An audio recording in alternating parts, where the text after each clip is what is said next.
agenda of today's presentation, we'll be seeing what agents mean, and then we'll be seeing about the different types of agents, how they're classified, and then we'll be seeing some examples of software agents, and finally we'll be seeing how agent technology is used in KM scope.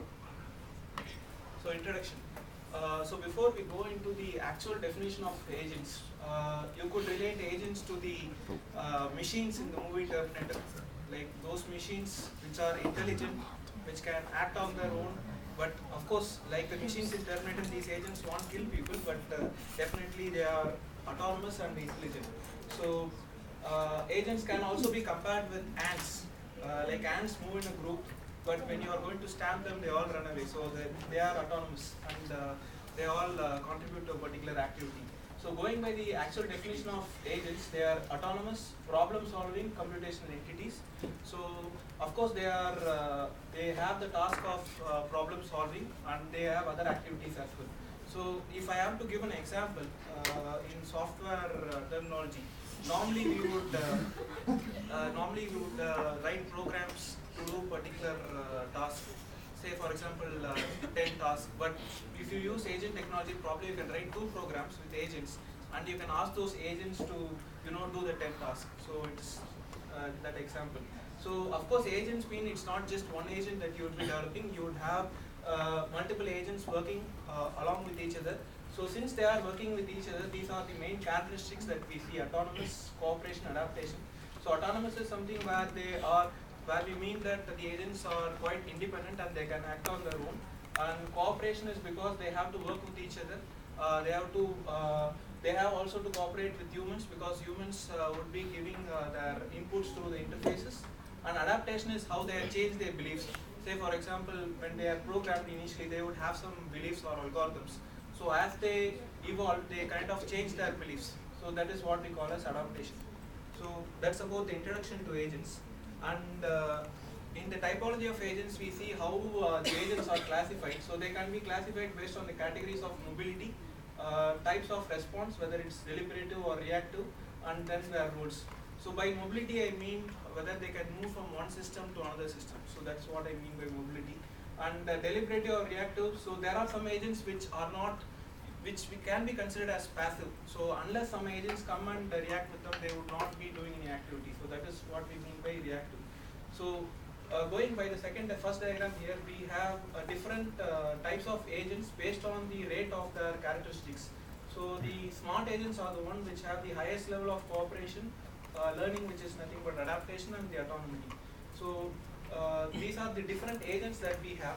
So I can explain some of them. Say for example, the interface agents are the ones which interact with humans and get inputs. So that is their particular task. Mobile agents are the one where they can move from a system to another system, software system. And the information agents are the agents which actually go through the internet and they collect information. And there can be hybrid agents as well, which can combine the activities of all these agents. And of course the smart agents, which are the best of the agents. And now we'll see some examples of software agents. The example that we talked about in class was about the Google search engine. And this activity is done by the entities called as web crawlers, or they're called as web spiders.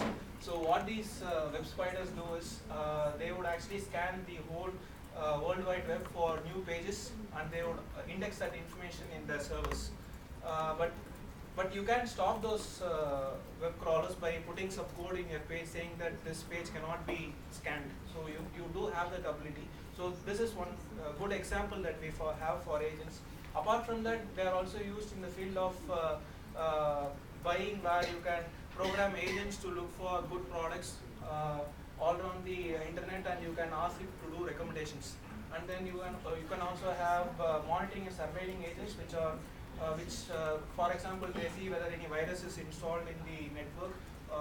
That's one example. And data mining agents are the agents which look to detect patterns from data all over the internet. So that is another example of data mining agents. And now we'll see how agent technology, how it helps KM. So the part where agent technology helps KM is in knowledge engineering, and it also helps in collaboration, and it does it through knowledge discovery and high-level connectivity. So these two are corresponding terms. We'll be basically talking about 3 papers. The first paper is about how intelligent agents help in the KM integration in an organization. The second paper is about information agents, and the third paper is about how agent technology helps in customer knowledge management. So the first paper here that we are going to talk about is how intelligent agents help in KM integration. So before going into the agents part, we will be seeing what are the expectations from a organization when it comes to decision support system. So decision support system basically helps the executive in doing their work efficiently.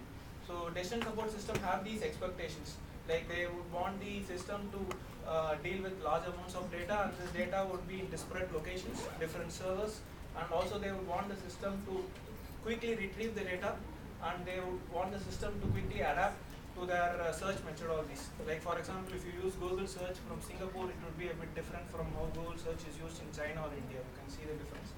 So it has to be self-adaptive according to the user needs. And then finally, the expectation is in an organization we have many best practices and lessons learned.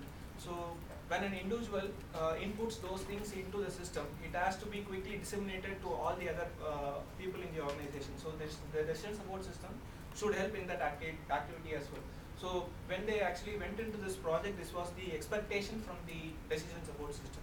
Now we'll see how KM is envisaged in the organization. Like this diagram talks about the value chain of information in an organization, where the left side, which is about the value. So the value increases as you move from data, information to knowledge and decision. And obviously the volume would be the opposite, where the data would be more voluminous in comparison to information or knowledge. So the main characteristics of a decision support system are basically data quality, integrity, and this particular diagram shows that. And the other diagram, which talks about adaptation, learning, and style, basically talks about the three main concepts that are required in a KM initiative. So this adaptation, learning, and style, it has to be understood at all the three levels, which is individual, pertaining to individual, then a project, which is a group, and then within the whole corporation. So it has to make sure that KM facilitates all these concepts: style, learning, and adaptation.